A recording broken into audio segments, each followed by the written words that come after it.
Lucunya umat Kristen menganggap bahwa Yudas adalah sebagai seorang pengkhianat, akan tetapi, mereka menikmati hasil kerja dari Yudas. Apakah ini bukan hal yang munafik? Kalau penyaliban memang sudah menjadi satu-satunya jalan untuk menuju penebusan dosa, maka sosok yang paling berjasa adalah Yudas dan iblis. Orang Kristen sangat percaya bahwa Yesus disalib untuk menebus dosa-dosa mereka. Yang menjadi pertanyaan adalah, apakah Yesus juga merencanakan dalam penyaliban semua ini?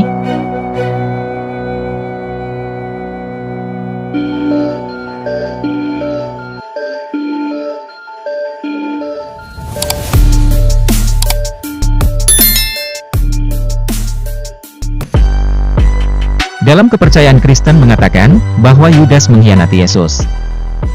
Dari semua kitab 4 Injil yaitu Matius, Markus, Lukas, dan Yohanes, menyebutkan bahwa Yudas sebagai seorang pengkhianat. Simon orang Zelot dan Yudas Iskariot yang mengkhianati dia, Matius pasal 10 ayat 4. Dan Yudas Iskariot, yang mengkhianati dia. Markus pasal 3 ayat 19. Yudas anak Yakobus, dan Yudas Iskariot yang kemudian menjadi pengkhianat. Lukas pasal 6 ayat 16. Yang dimaksudkannya ialah Yudas, anak Simon Iskariot, sebab dialah yang akan menyerahkan Yesus, dia seorang di antara ke-12 murid itu, Yohanes pasal 6 ayat 71. Hampir semua 4 Injil mengatakan, bahwa Yudas adalah pengkhianat yang menyebabkan Yesus ditangkap, dan kemudian disalib, atau untuk dibunuh. Jika memang demikian, mengapa Yudas disebut pengkhianat? Bukankah tanpa Yudas, Yesus tidak akan pernah disalib dan tidak ada konsep penebusan dosa? Sungguh membingungkan, bukan? Dan anehnya adalah orang-orang Kristen menganggap Yudas sebagai seorang yang pengkhianat, akan tetapi mereka menikmati hasil kerja dari Yudas. Apakah ini bukan hal yang munafik? Seharusnya mereka menganggap Yudas sebagai seorang pahlawan, karena telah mengantarkan Yesus ke tempat penyaliban. Jika dilihat dari sebelumnya, maka umat Kristen ternyata pengikut Yudas. Jika memang demikian, pemikirannya maka tidak salah jika orang Kristen di dunia ini adalah pengikut Yudas, dan juga berarti telah menjadi pengikut iblis. Jadi, penyaliban Yesus merupakan rencana iblis. Tanpa rencana iblis ini, Yudas tidak akan mengerjakannya. Ketika mereka sedang makan bersama, dan iblis telah membisikkan rencana dalam hati Yudas Iskariot, anak Simon, untuk mengkhianati dia.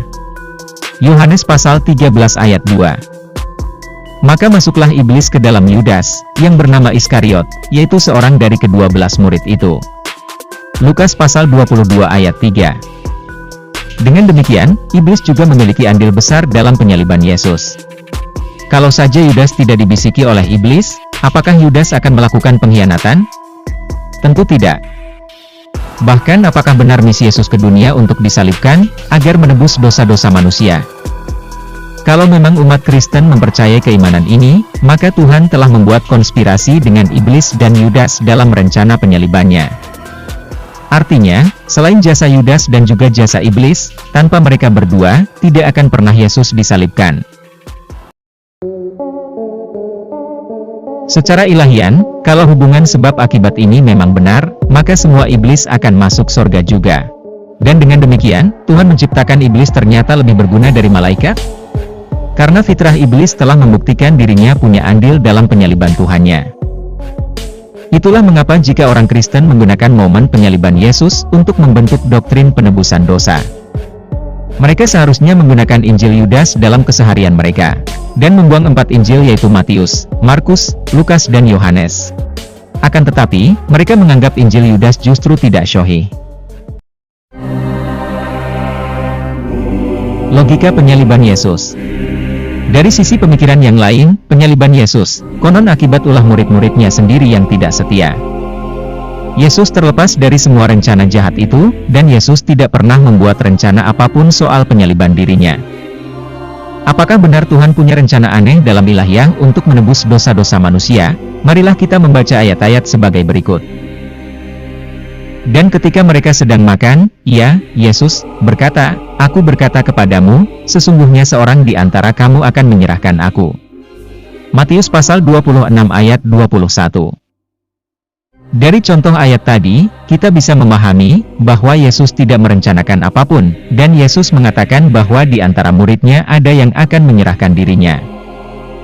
Ini bukan suatu perkataan, tetapi sebuah rencana tentunya. Hal ini dapat kita lihat dari ayat selanjutnya. Yudas, yang hendak menyerahkan dia itu menjawab, katanya, "Bukan aku, ya Rabi," kata Yesus kepadanya, "Engkau telah mengatakannya." Matius pasal 26 ayat 25. Dan dengan hati yang sangat sedih, berkatalah mereka seorang demi seorang kepadanya, "Bukan aku, ya Tuhan." Matius pasal 26 ayat 25. Dari ayat tadi dapat dipahami bahwa semua murid-murid Yesus menolak dituduh akan menyerahkan Yesus. Bukankah hal ini bukti bahwa tiada rencana dari Yesus? Apalagi jika kita membaca ayat selanjutnya. Anak manusia memang akan pergi sesuai dengan yang ada tertulis tentang dia.